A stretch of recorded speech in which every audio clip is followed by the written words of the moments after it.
boa tarde a todos.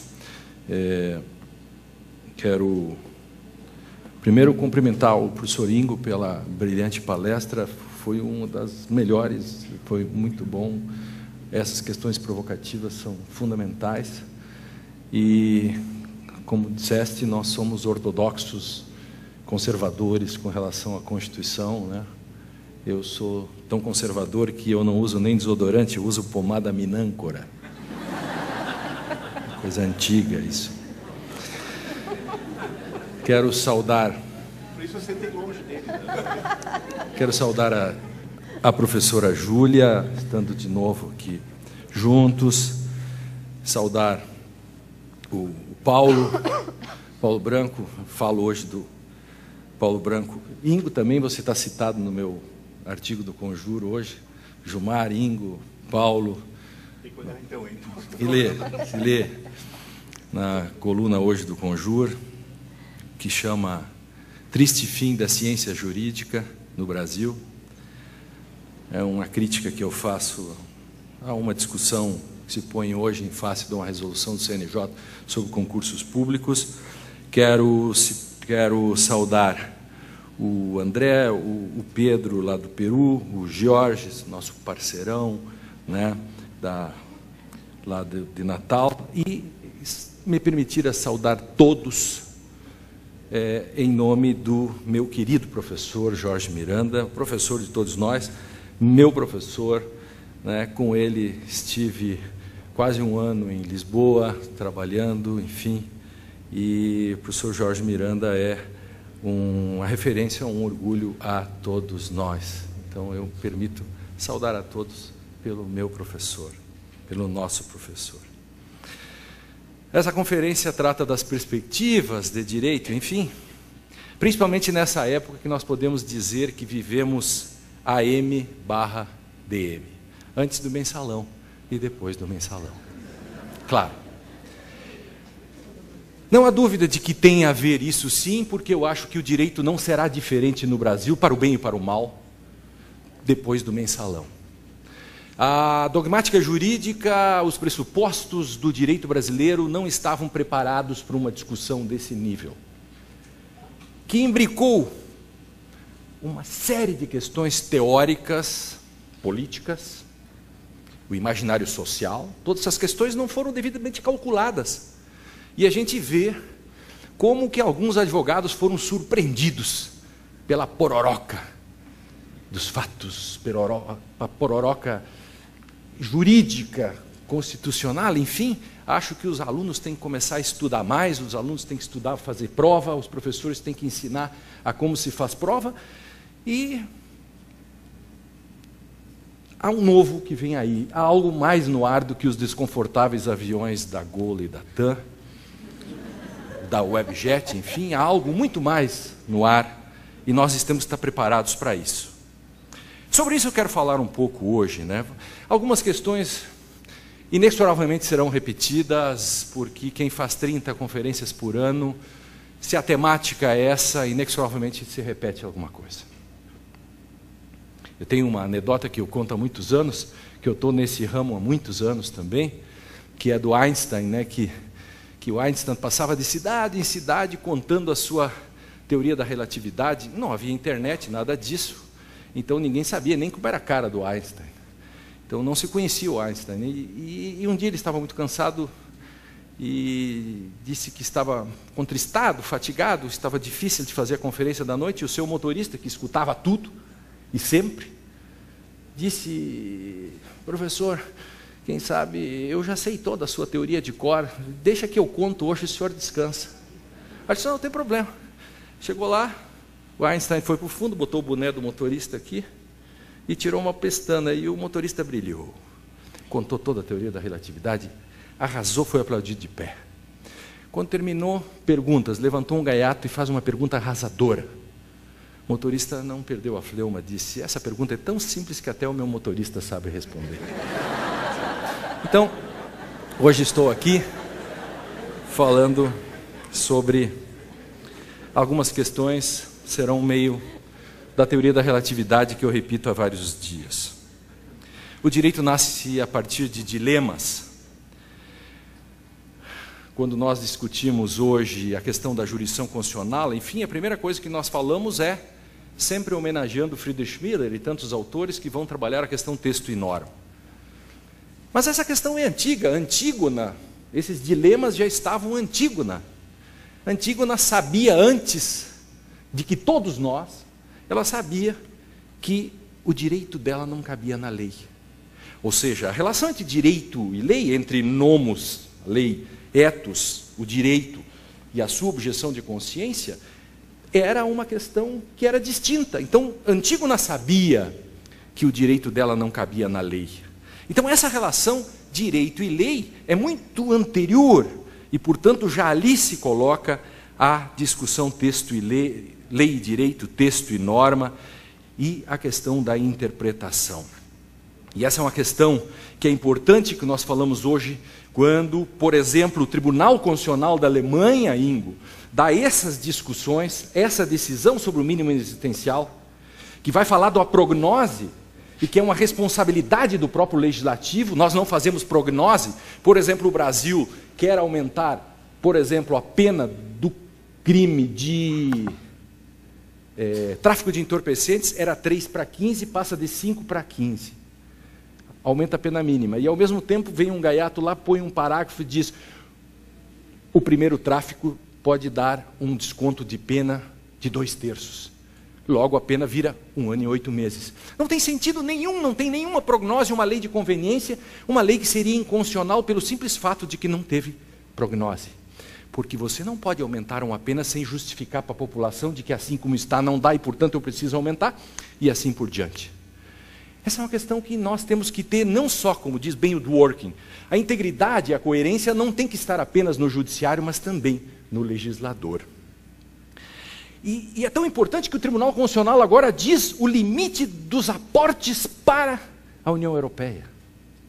Vejam aonde vai o tamanho da autonomia do direito. Essa autonomia do direito conquistada historicamente, que já simbolicamente está lá na Grécia. O primeiro grande sinal da autonomia do direito está em Oresteia. Por que na Oresteia? Porque quando Agamenon volta de 10 anos da guerra de Troia, chega em casa e encontra Egisto namorando a sua mulher Clitemnestra.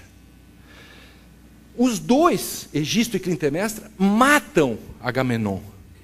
Orestes, o seu filho, o filho de Clitemnestra e Agamenon, sabe disso e vem, insuflado por Apolo, mata os dois. E isso gera a fúria das Iríneas, as fúrias da vingança, porque a vingança é terrível contra quem que mata os seus, gente de sua própria espécie, seu sangue. Orestes então pede para Apolo, que Apolo interceda para que, junto a Palas Atenas, a deusa da justiça, se lhe dê a oportunidade de fazer um tribunal, para que ele se possa defender, para que parem a vingança. O primeiro tribunal da história, julgamento 5-5, Palas Atenas desempata em favor de Orestes. Por quê? Ali está o voto de Minerva. Mas o mais importante disso é que para-se as vinganças. E o direito institucionalizado faz com que a sociedade possa evoluir. Por isso que eu não persigo quem me faz mal, eu vou ao judiciário. A institucionalização desse grau de autonomia do direito que, a partir de 23 de maio de 1949, com a Constituição Alemã, ela vem com um novo patamar. É o patamar desse grau de autonomia, desse grau daquilo que se faz chamar de Constituição normativa, porque a Constituição se torna norma. Isto é, a democracia passa a ser feita no direito e pelo direito a partir do direito, com cláusulas pétreas, direitos fundamentais, e portanto não precisamos mais ficar esperando a correção da moral ou todas as questões de fora para poder resolver, porque o direito por dentro, pelo seu grau de autonomia, já dá respostas à sociedade. Isto é uma maravilha, porque por isso o direito é isto que nos move e é isto que nós cotidianamente discutimos. Então vejam que esta questão, a influência que os gregos vão ter para nós, começa exatamente não só pela discussão entre texto e norma, lei e direito, como também na questão da autonomia. Os sofistas, os primeiros positivistas bons, positivistas da cepa, porque foram eles exatamente que fizeram a discussão de que entre palavras e coisas não há uma imanência, mas uma separação, e com isso eles colocaram em xeque todo o establishment da Grécia. Os sofistas influenciaram, inclusive, toda a discussão que se faz a partir daquilo que vai se ter como direito mais tarde. O resultado disso nós podemos ver na própria construção do Estado moderno, que é feito por um nominalista chamado Thomas Hobbes, que teoriza isso, que leu Guilherme de Ockham, que era um nominalista, cujos pressupostos sofísticos nele estão presentes. Vejam como isso é importante. A palavra guerra significava ato de heroísmo. Pois esta mesma palavra, na boca das mulheres, nas troianas, em Écuba, professor, ela vai ter outro sentido. Porque Eurípides, quando vai contar a guerra de Troia, na boca das mulheres vai mostrar o que é a guerra. A mesma palavra que se vai significar exatamente o contrário. A guerra na boca das mulheres de Écuba, por exemplo, vai ser tragédia, tristeza. Algo que era épico se torna trágico. Palavras e coisas, a palavra democracia nos pais da pátria americana era algo que não se queria. Por quê? Porque democracia naquele momento significava a plebe rude, ignara, lá da Patuleia, enfim, a França, que tomava a Bastilha e o poder que assustava os americanos. E, portanto, essa questão lá, nos pais da pátria, vai ser a discussão de que democracia, como se discute na França, nós não queremos. Mas a palavra democracia tem um sentido mais tarde diferente, ou seja, o texto é uma coisa, a norma é outra, porque a norma sempre é o produto da interpretação do texto. Palavras e coisas são coisas que nos perseguem. E aí vem toda a questão de como os juristas se colocam em face disso. O problema central. O problema central, o cerne do direito, é exatamente aquilo que se vai chamar no século XIX do positivismo. Não vou discutir aqui pela complexidade do tema, mas sim apenas trazer um exemplo de como nós ainda vivemos, principalmente no Brasil, em face de dois modelos de juízes. De dois modelos de interpretação que é reforçado, inclusive, pelas teorias que se dizem neoconstitucionalistas, né? Porque direito, efetivamente, e aí vem, ele é um fenômeno complexo. Se direito fosse fácil, ele seria piriguete. Então, direito é uma coisa complexa, é verdade. Então, eu insisto na complexidade do direito. Vejo por aí contristado livros e meninos e meninas carregando pesados livros escrito Direito X simplificado. Isso como é possível? Um direito complexo que é ser simplificado. Ninguém se operaria com um médico que escrevesse um livro Operação Cardíaca Simplificada, correto? É engraçado que no direito isso se espalha. E não há reação. Não me preocupam os intelectuais e o barulho que possam fazer.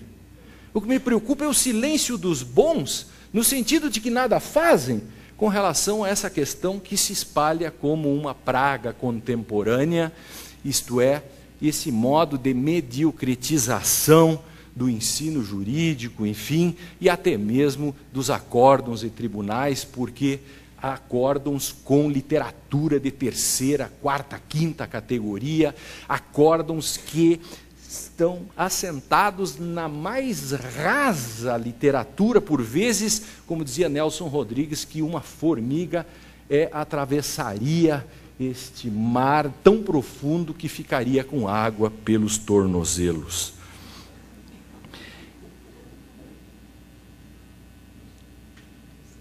Shakespeare, e faço em homenagem ao professor Jorge Miranda, que gosta de direito, literatura e cinema, enfim, e nós já fizemos essa experiência 2 vezes em Lisboa. Quando vou a Lisboa falar, outro dia eu estive lá com o professor, falando de Antígona ao Homem Sem Qualidades, de George Musil, do Robert Musil, que é Der Mann ohne Eigenschaften, que é o Homem Sem Qualidades. O Ingo já participou do nosso projeto, que é da TV Justiça também, Direito e Literatura.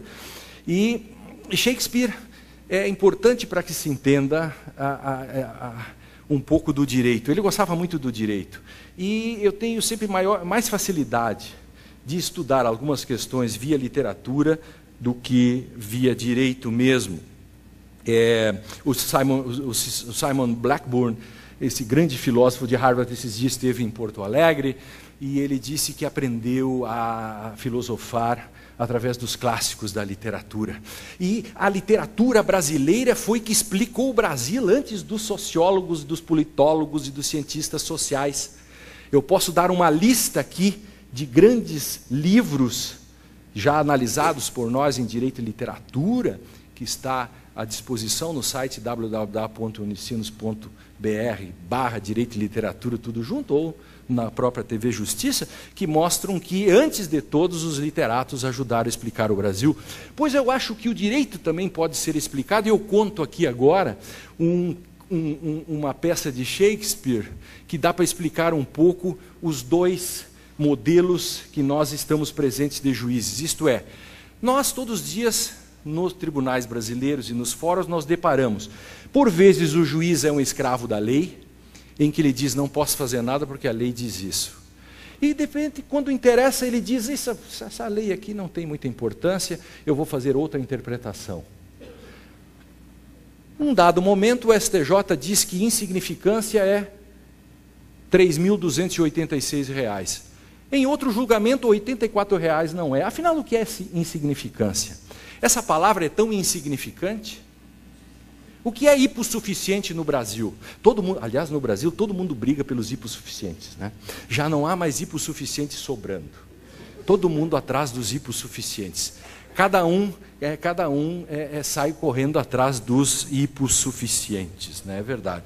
Então, o que é esta palavra hipossuficiente? Quais os sentidos, então, que nós utilizamos? De um lado, nós temos, por vezes, o STJ, o STF, se portando com um formalismo exacerbado, dizendo, aqui a letra da lei é clara, e há N casos. E por outro lado, há por vezes que a letra da lei nada importa. Por exemplo, o artigo 212 do Código de Processo Penal, que diz que o juiz não poderá fazer perguntas a não ser complementares. Eu sempre entendi que onde está escrito que o juiz não poderá fazer perguntas a não ser complementares, estivesse escrito que o juiz não poderá fazer perguntas a não ser complementares. Mas aí eu descobri que o Guilherme Nutti, um dos mais citados no Supremo Tribunal, disse que, afinal de contas, onde está escrito isto, não é bem assim, tem que se manter a tradição. Qual é a tradição? Que o juiz pergunta tudo. Quer dizer, a lei não vale nada. O Luiz Flávio Gomes, meu querido amigo, disse que numa leitura apressada não se diria desse modo. Claro, a minha leitura é mais lenta, claro. E por isso que eu ainda estou lendo que onde está escrito que o juiz não pode, o juiz não pode. E eu tentava dizer isso, e digo a todo momento, e esse processo chega ao Supremo Tribunal, e eu pensei, e o Supremo vai dizer que o juiz não pode, que é uma nulidade. E aí no habeas corpus 103.525, a ministra Carmen Lúcia disse, trata-se de uma nulidade apenas relativa. Eu espero que, e já disse isso para o ministro Gilmar, no outro dia num congresso que estivemos juntos, eu disse para o ministro Gilmar que quando chegasse a ele, que gostaria que ele olhasse com bastante carinho a semântica do 212, que talvez, que onde está escrito o juiz não pode fazer perguntas a não ser complementares, que o Supremo lesse que o juiz não pode fazer perguntas a não ser as complementares. Que é assim que eu penso. Mas por que isso é assim?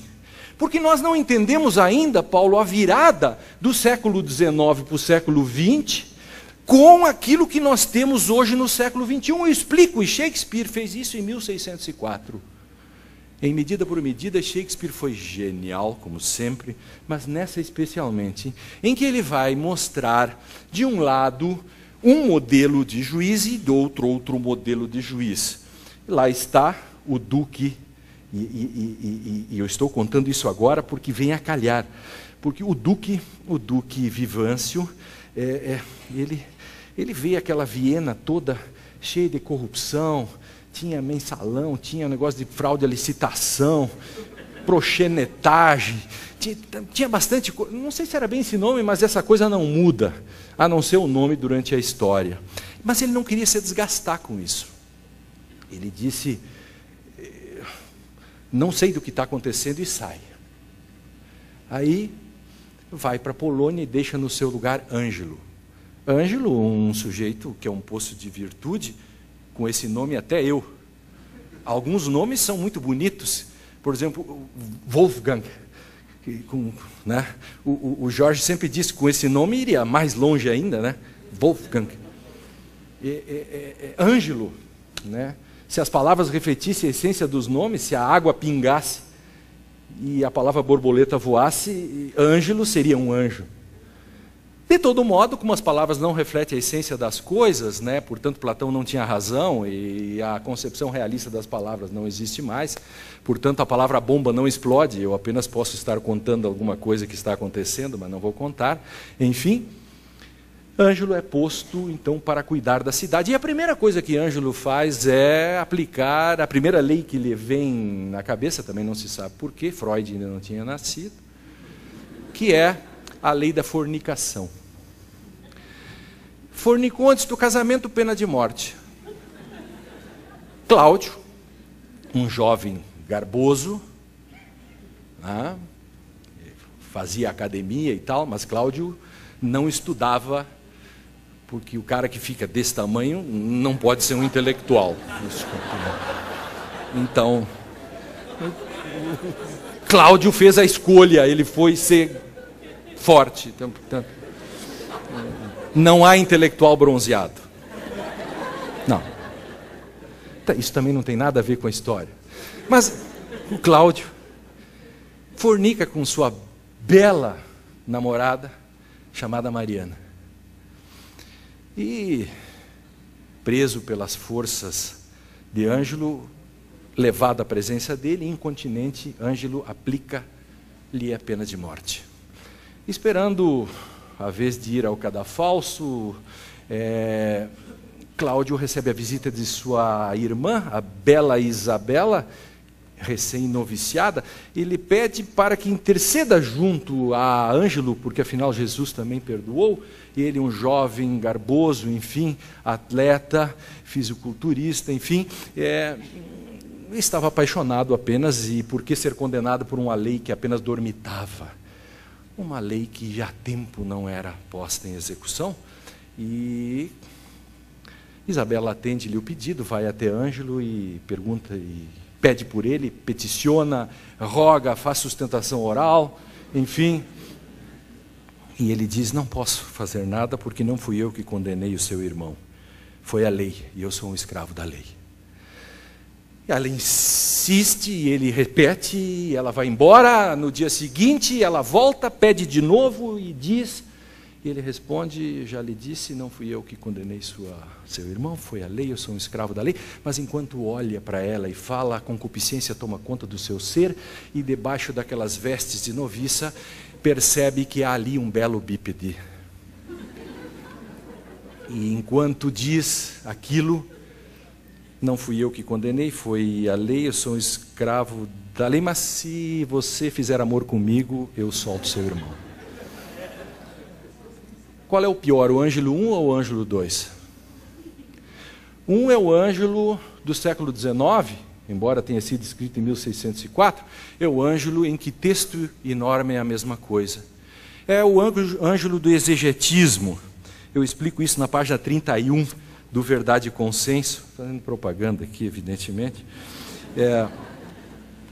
da página 31 do Verdade e Consenso, em que eu explico essa questão, mostrando que o exegetismo depois é superado. Porque se nós pegarmos o século XIX,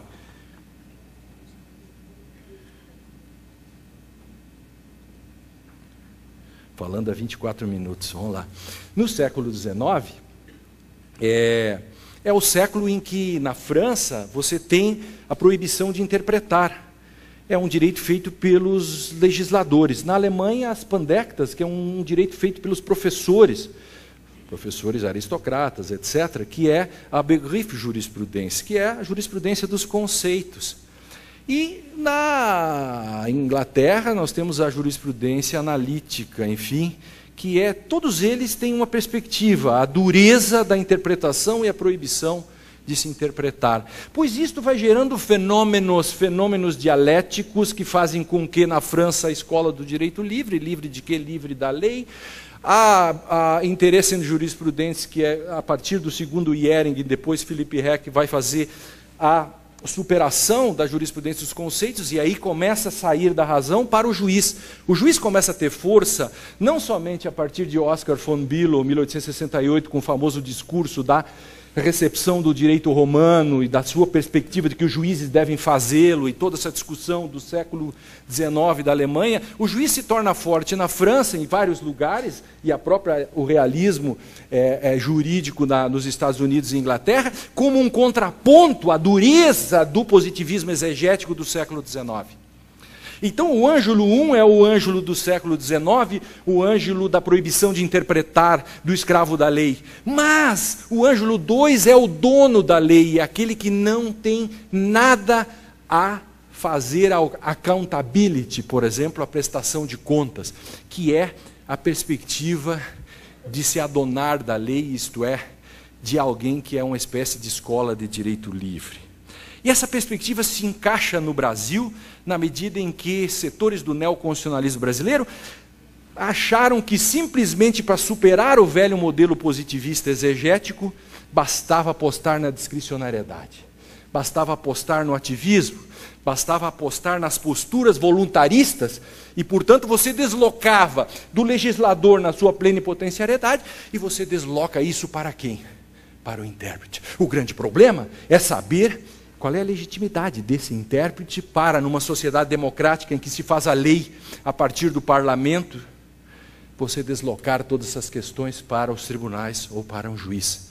Aí vem a questão perigosa de um ativismo, que não se confunde com judicialização, que é contingencial, que sempre vai acontecer. Mas o ativismo é exatamente aquilo que se chama de uma certa vulgata da judicialização. Há uma diferença que tem que ser feita nesse sentido. Portanto, essa questão é importante para que se entenda o tipo de direito que nós temos, principalmente quando, a partir de 88, nós ficamos, digamos, pasmos, porque não sabíamos o que fazer com a nova Constituição e os novos pressupostos que aí estavam.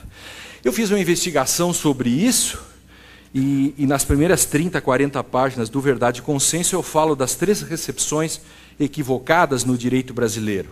Eu mostro que a jurisprudência dos valores, a Vertungsjurisprudência, ela foi importada mal para o Brasil, também o ativismo norte-americano, e também nós importamos mal a ponderação de valores, enfim, isso que paradoxalmente Alex fez a sua teoria da argumentação para construir uma racionalidade, aquilo que ele considerava irracional, que é a jurisprudência dos valores, e nós aqui compramos como um pacote.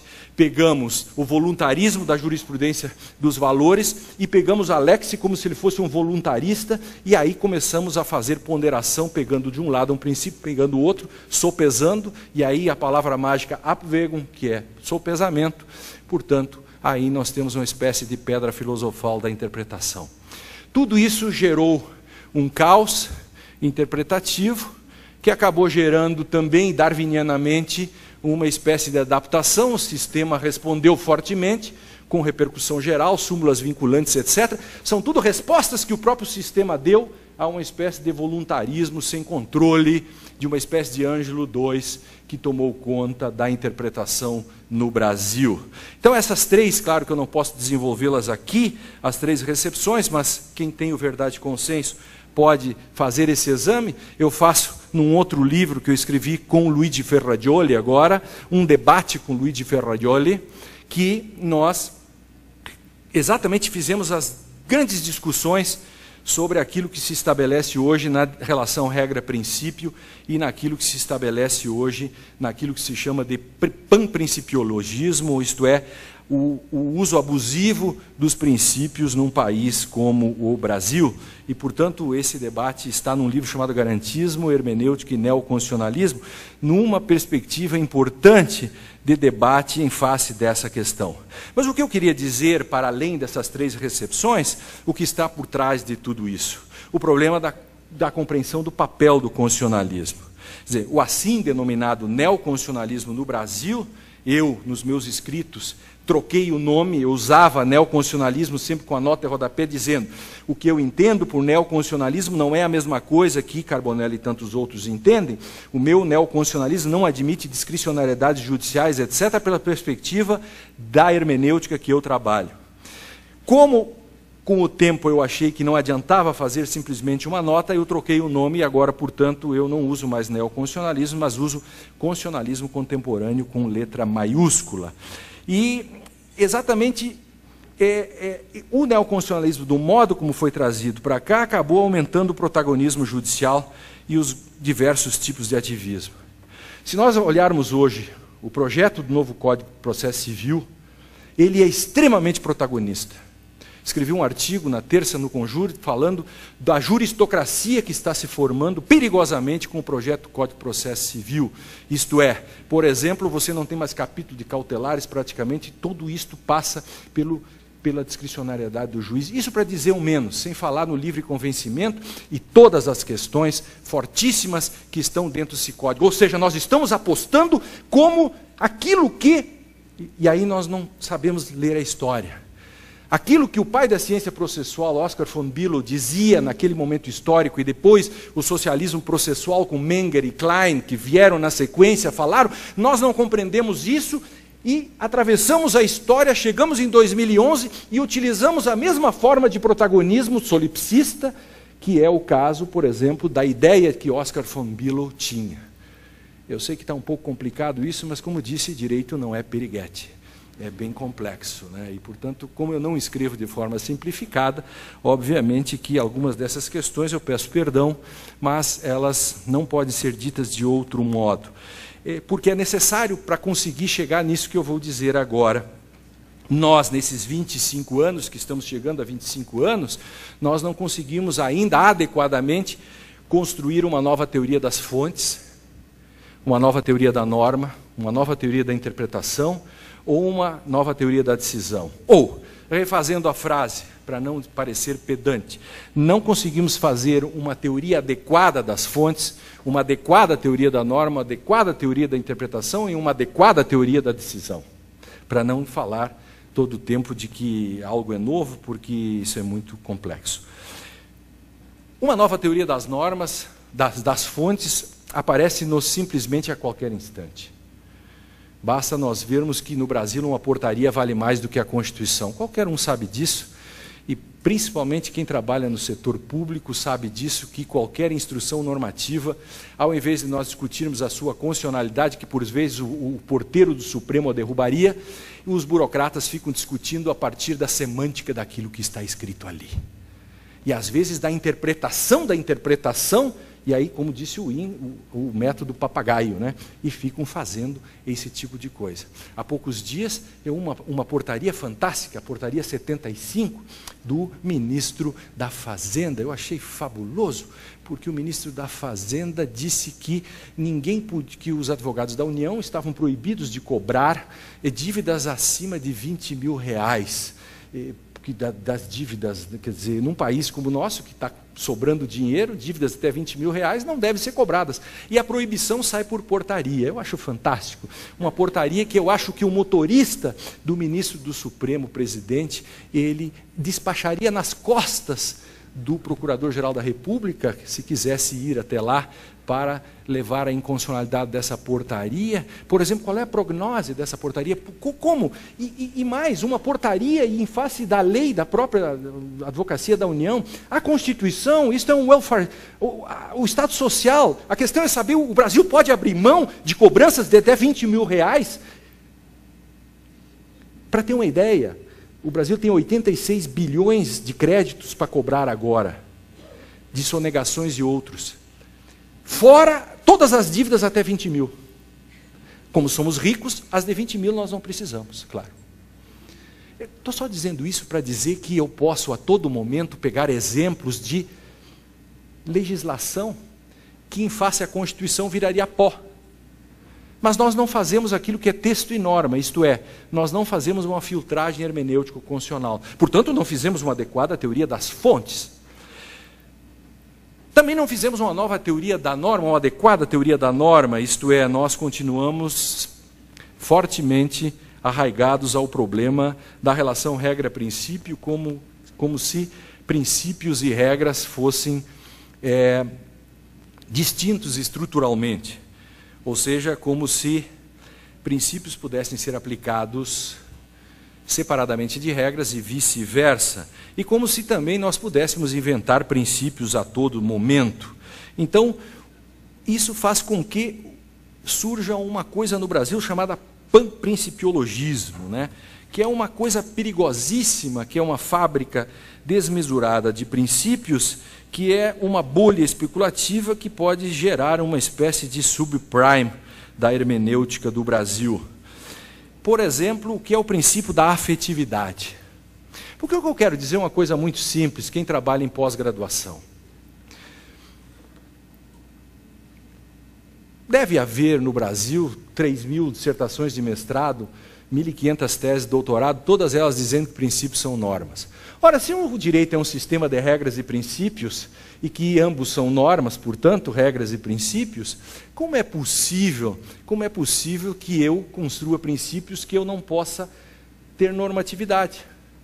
E se eu não quiser ser afetivo, eu vou ser punido por isso? O STJ judicializou o amor. Aliás, eu quero dizer o seguinte, um país que tem que judicializar o amor é porque fracassou. Desculpe. Desculpe. Se eu tenho que ir ao judiciário para dizer quanto eu tenho que receber da indenização porque meu pai não me levou para o colégio, e eu não consigo resolver isso no meu cotidiano e tenho que recorrer ao pai judiciário, é porque eu tenho antes disso não um problema jurídico, um problema psicanalítico. Assim, exatamente, Vamos mandar torpedo para as crianças aí, porque depois vão entrar, podem provar que não recebeu. Então eu quero dizer, estou brincando com isso, mas é muito sério, que nós acabamos criando uma espécie de predadores externos e predadores internos do direito. Ou seja, eu tenho que preservar a autonomia do direito e eu tenho que me cuidar ao mesmo tempo dos predadores externos, que é a economia, que a todo tempo vem a análise econômica do direito e vai dizer esta decisão jurídica não pode porque o econômico é predominante. Ora, Marx era melhor que isso. Se é por isso, eu pego Marx.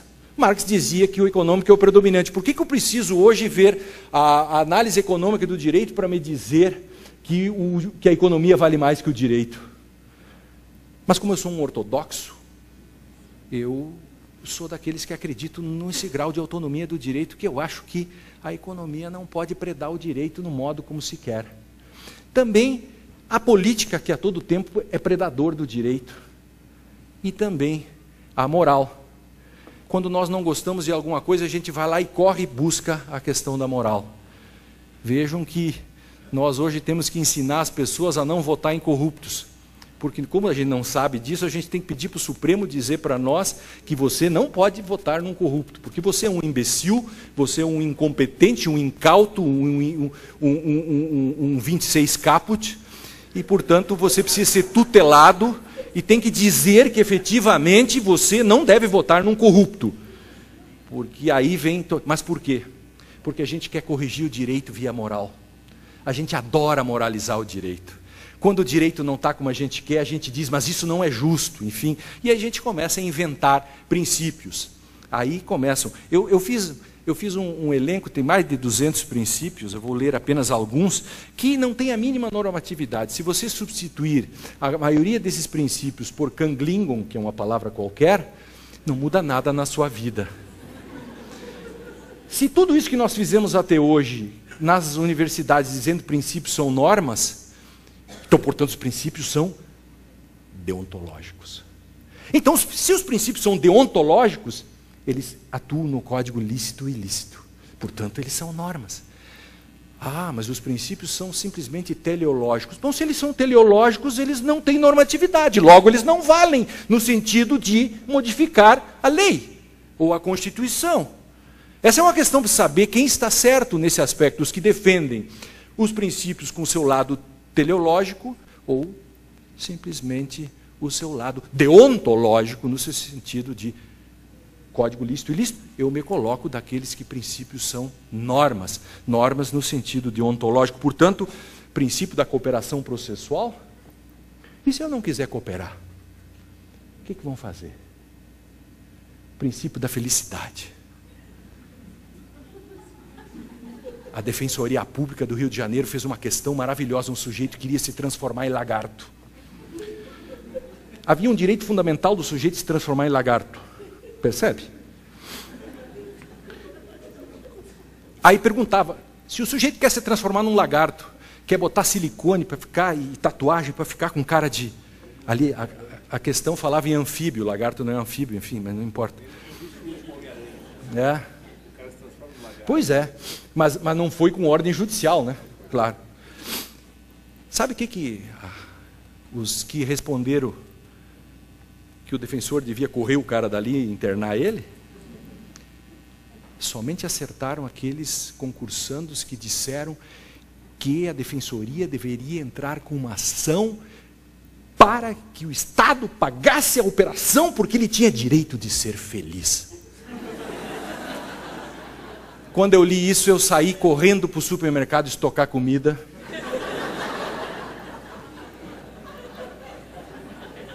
Porque acho que o caos é inexorável.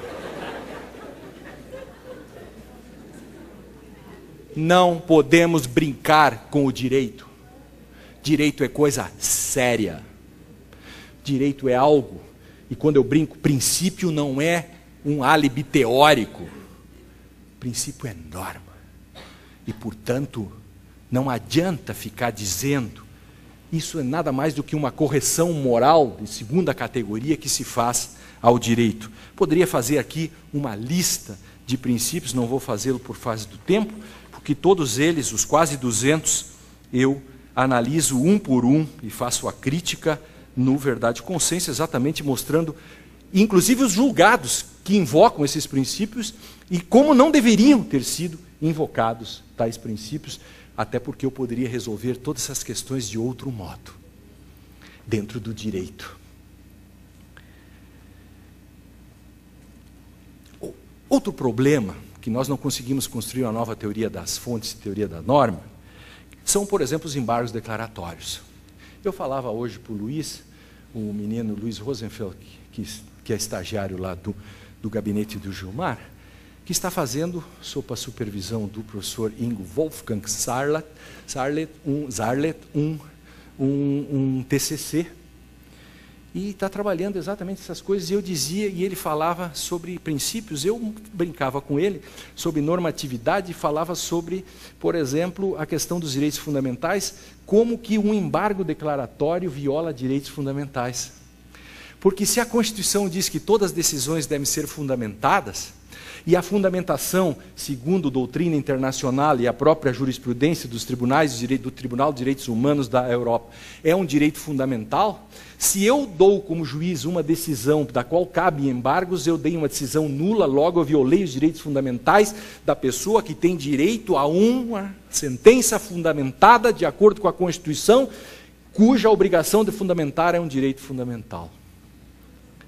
Portanto, os embargos declaratórios são uma excrescência que deviam ser banidos imediatamente, porque não é possível que numa república tão grande, uma república como a nossa, com tanta gente estudando direito, nós tenhamos no nosso ordenamento um código de processo que diga que um juiz de direito pode fazer uma sentença omissa, contraditória ou obscura. Antes disso, ela é nula, irrita nenhuma. Os embargos declaratórios são um álibi teórico para nós não fundamentarmos as decisões. E esse é o primeiro passo hoje disso que são efetividades qualitativas que nós temos que buscar. Hoje nós estamos preocupados em efetividades quantitativas. Fazemos estatísticas todos os dias. Cumprimos metas. Dentro dessas metas, grande parcela são agravos e embargos que não precisariam existir e que nós mesmos autopoieticamente construímos o sistema jurídico que é ensimesmado e acaba mordendo o seu próprio rabo. Os concursos públicos no Brasil, nem vou falar que viraram um quiz show. Não se faz mais, não adianta estudar para concurso, você tem que treinar. Parece que quem faz concursos públicos, os que fazem as questões, têm prazer em sacanear e ficar fazendo pegadinhas. O marido da Luciana Gimenez faz melhor que isso com o programa que ele tem sobre quiz show.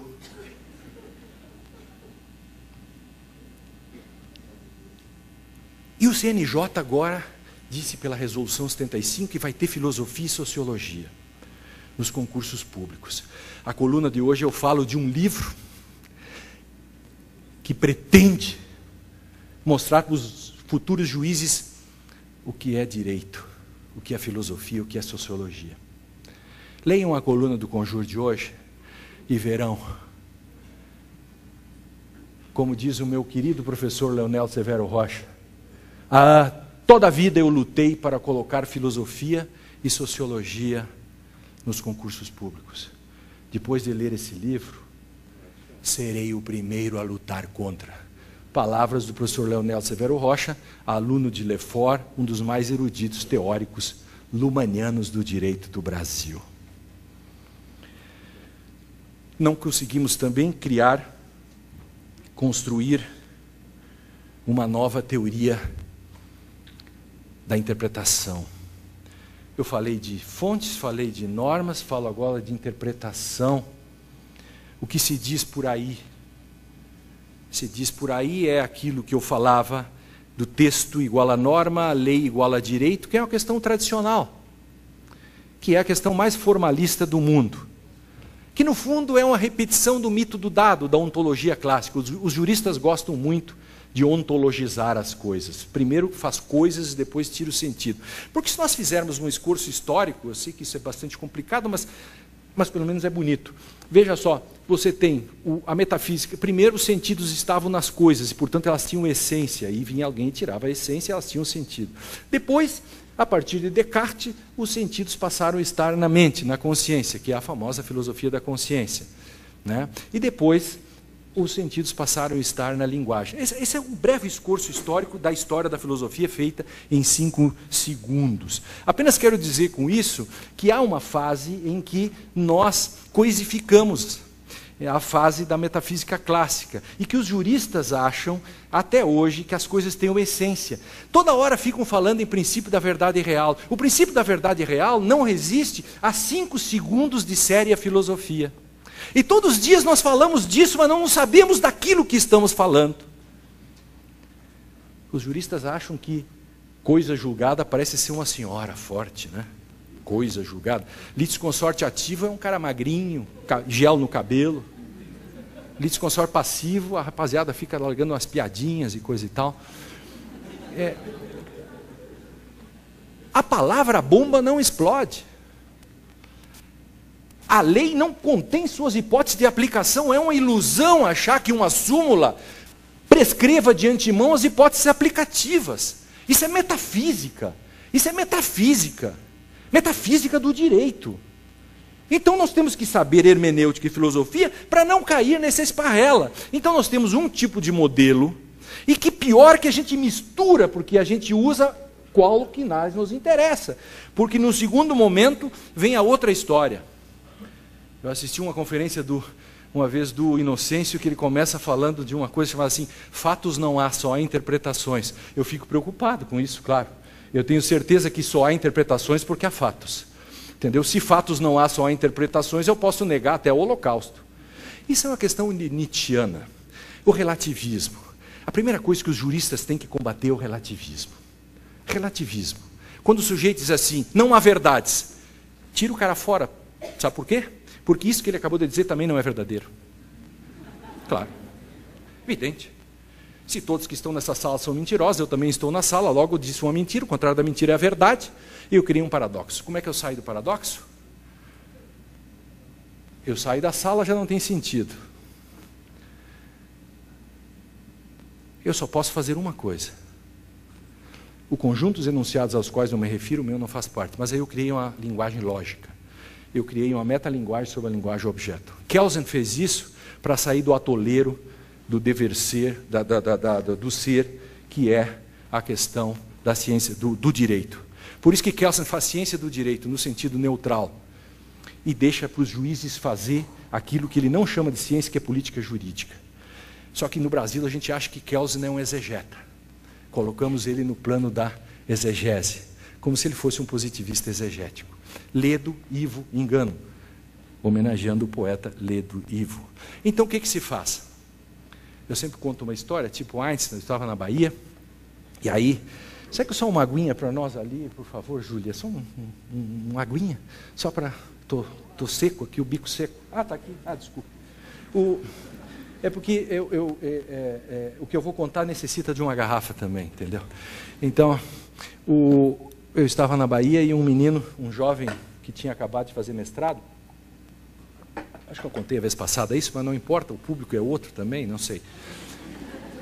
E o menino vestia kit carreira jurídica, assim, né? Tinha uma chave de um Audi A3, terno Hugo Boss, enfim, tinha acabado de fazer mestrado, uma maravilha. E sabia tudo, né? O menino sabia tudo, a história. E ele fazia uma palestra utilizando essa máxima, não há fatos, entendeu? A la Nietzsche, assim, e tudo é relativo, e a interpretação é um ato de vontade, como alguns ministros costumam dizer, interpretação é um ato de vontade. Sabe quem disse isso? Foi Kelsen. Só que Kelsen era um pessimista moral, e exatamente ali está o ovo da serpente do decisionismo. Está lá no 8º capítulo isso. Quem leu Kelsen sabe disso. E ele dizia, interpretação é um ato de vontade. E a meninada aplaudiu de pé. E estavam muito felizes com aquilo. Aí chegou a minha vez, eu, com essa minha delicadeza que me é peculiar, eu disse de cara, não acredite em nada que esse menino disse. Eu desafio ele, mas todos os advogados, inclusive esses bem remunerados, enfim, todos, a fazer uma sustentação. Vão perder, mas enfim, para tentar me provar, e mais todos os peritos, que isso aqui não é uma garrafa d'água. Mas, céus. Digo, primeiro, isso aqui não é uma garrafa d'água, porque ela tem uma essência de garraficidade, como a ranidade da rã em Aristóteles. Ela não tem uma essência de garraficidade, e, portanto, ela tem uma substância, que a garrafa tem uma substância de garrafa. Mas também a garrafa não é uma garrafa porque eu quero, a partir da minha mente, da consciência de si, do pensamento pensante, enfim, dizer que isso é uma garrafa no plano idealístico. Não. Aí eu expliquei, é longa a história, não vou contar aqui, por que não a priori compartilhado, a partir do século XX, melhor dizendo, a partir do giro linguístico-ontológico do segundo Wittgenstein, de Gadamer e Heidegger, enfim, a garrafa se dá num contexto fenomenológico, etc. O que eu quero dizer, portanto, que um combate ao relativismo é o primeiro modo de preservar um grau de autonomia do direito na medida em que tu segura, no mínimo, os limites semânticos dados na democracia. Ou seja, o direito vale, o direito é importante, e por isso que nós nos importamos com todo ele. Então, nós não conseguimos fazer uma nova teoria da interpretação também, porque ainda estamos nessa questão dicotômica. Nem vou falar aqui da ponderação, porque para mim no Brasil não existe até hoje nenhuma decisão que tenha aplicado a ponderação. Eu faço que nem o Padre Quevedo, isso não existe. Eu desafio que alguém me traga uma decisão que tenha aplicado à ponderação, no sentido da regra da ponderação que Alex fala. Aliás, falar nisso, outro dia eu fui no Google, eu sou um imbecil, eu não sei as coisas, eu vou ao Google ou vou à livraria comprar livros. Eu não sabia o que era erro de tipo, fui comprar o livro do Capês outro dia. Eu comprei o melhor, claro, evidente. Foi ironia. Bom, aí é que o estagiário que faz isso para mim, que traz as plaquinhas, ironia, sarcasmo, etc., está de greve, ele entrou na CUT, percebe? Então ele não veio hoje, entenderam? Então, por isso. Aí eu queria saber o que era erro de tipo, aí descobri lá que o sujeito põe uma galhada na cabeça, ou leva um tiro. A minha única dúvida é por que o cara se veste de viado e vai para o meio do mato. Enfim, mas não importa isso. Não é essa a questão. Eu queria saber se ponderação era a regra ou princípio, porque eu não sei essas coisas, ou um imbecil. E aí fui no Google. Que o Google é uma coisa maravilhosa também, né? O Google, tu pergunta, tu quer uma coisa no Google, ele nunca te dá, né? Porque o Google não pensa. A ciência não pensa. Heidegger dizia isso muito bem. Então dizia ali, eu botei assim, entre aspas, regra da ponderação, 478 incidências, princípio da ponderação, o 27.800. Pensei, a maioria venceu. Lê do engano, claro. Ponderação é uma regra, etc. Não confie no Google. O Google é um imbecil. Ele é alimentado por qualquer nécio, qualquer imbecil alimenta o Google. Portanto, o Google mente. Por isso que alguns concursos públicos até hoje perguntam o que é o princípio da ponderação. Claro, eles acham que a maioria vence. E por isso que eu sou constitucionalista. Eu acho que a Constituição é um remédio contra maiorias. E eu também me considero contra as maiorias, por isso. Percebe? Por isso que eu sou constitucional. Eu fui recepcionado pela Constituição. Não adianta fazer um ADIM contra mim. Não adianta fazer um ADIM contra mim, porque não tem efeito, porque eu vou pedir uma modulação dos efeitos. O efeito ex nunc, no mínimo, né? Para apagar o resto que passou.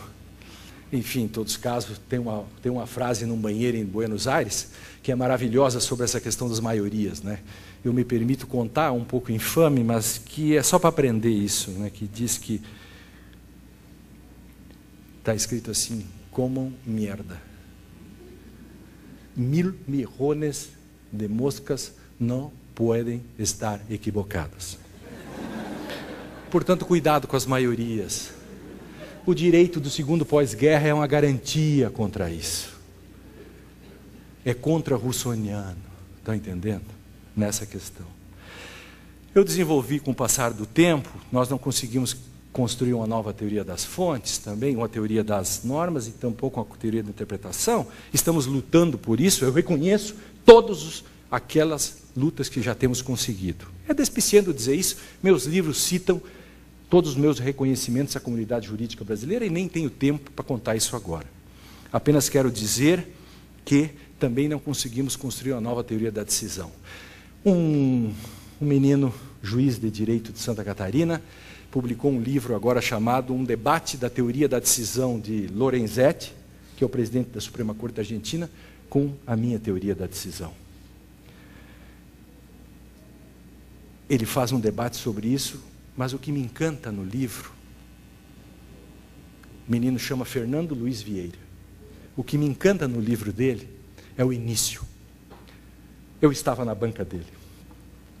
E ele diz assim, eu sou juiz, minha mãe é juíza, meus amigos são juízes. Todos os domingos, fim de semana, nós nos reunimos para discutir coisas de direito. Eu sou um juiz honesto, probo, decido as coisas conforme minha consciência. Meus amigos são todos honestos, minha mãe é honesta, todos são honestos. Nós até achamos que não existem juízes melhor que nós. Só que quando nós nos reunimos, começamos a discutir os nossos casos, chegamos à conclusão que os casos mais parecidos que existem, cada um de nós dá uma decisão diferente. Aí ele disse, mas se eu sou tão honesto, sou tão probo, decido conforme a minha consciência, etc., o que está faltando? Está faltando uma teoria da decisão. Foi daí que ele foi estudar o Verdade e Consenso, e aí construiu, inclusive ele faz uma crítica ao Lorenzetti, porque uma teoria da decisão é tudo aquilo nesse momento que nós precisamos, uma criteriologia para que nós tenhamos condições de dar uma resposta adequada à Constituição de todas as causas da República. E essa é uma questão que envolve uma teoria das fontes, uma teoria da interpretação, uma teoria da norma e uma teoria da decisão.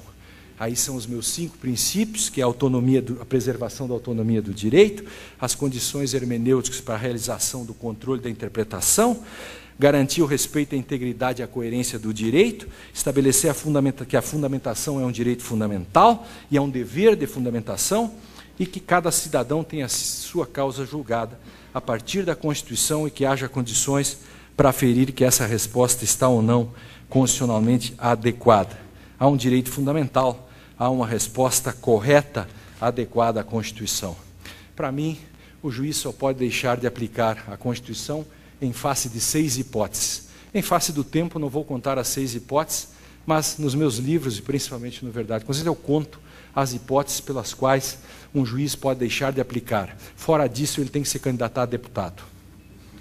E no parlamento, isso é muito sério, democracia é para valer, democracia é uma coisa muito séria, e, portanto, é nesse contexto de uma teoria da decisão, que tem 5 princípios que devem ser seguidos, que são padrões, e as 6 hipóteses, filtrando isto, dificilmente você terá uma decisão discricionária, dificilmente você terá uma decisão que surpreenda, ou uma decisão que possa ser considerada dentro daquilo que se chama de ativismo ou decisionismo. Era isso, enfim, que eu queria falar a todos. Eu quero apenas lembrar da importância da reflexão jurídica nestes tempos de pós-modernidade. Nestes tempos de pós-modernidade, que a gente nem sabe mesmo o que é a tal da pós-modernidade, mas nesses tempos da fragmentação, nesses tempos que nós temos cada vez menos reflexão, nesses tempos em que imagem é tudo e que nós perdemos a nossa capacidade crítica, nós perdemos a nossa capacidade de indignação em face exatamente das vicissitudes do cotidiano, em face de uma sociedade tão complexa como a nossa e que nós, por vezes, achamos que nós podemos simplificá-la. Por isso que a literatura nos ajuda a explicar isso. Eu gosto muito, entre tantos textos, e sempre tenho trabalhado com literatura.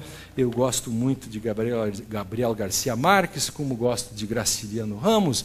Enfim, poderia aqui fazer um histórico das grandes questões que a literatura chega na frente do direito, mas, por exemplo, eu gosto muito, isso tem a ver com o direito, com como os juristas encaram a sociedade, né? Por vezes a gente fala as questões mais complexas no direito e as pessoas dizem, isto é perfumaria, isto é filosofia, como se nós não fôssemos produtos de Aristóteles, de Platão, e que se fosse possível falar alguma coisa sem Kant, fosse possível falar do século XX sem Heidegger e sem a filosofia, como se o direito fosse um território inexpugnável e que ali a filosofia não penetrasse. Não, nós somos exatamente aquilo que o Ocidente e a filosofia nos mostrou. E às vezes a gente fala e as pessoas apenas apontam com o dedo, como na Pequena Macondo, de Gabriel Garcia Marques, em que ela é uma metáfora do mundo, em que as coisas ainda eram tão recentes, que para nos dirigirmos a elas, nós ainda tínhamos que apontar com o dedo, porque elas não tinham nome. É como os filhos do Fabiano. Os filhos do Fabiano, no Vidas Secas, eles chegam pela primeira vez na cidade e veem tudo aquilo, e um se pergunta para o outro, mas que coisa, que tanta coisa que está feita aqui, tudo isso foi feito por gente? E se for feito por gente, tudo isso tem nome? E se tudo isso tem nome, como é possível que as pessoas guardem tantos nomes na cabeça?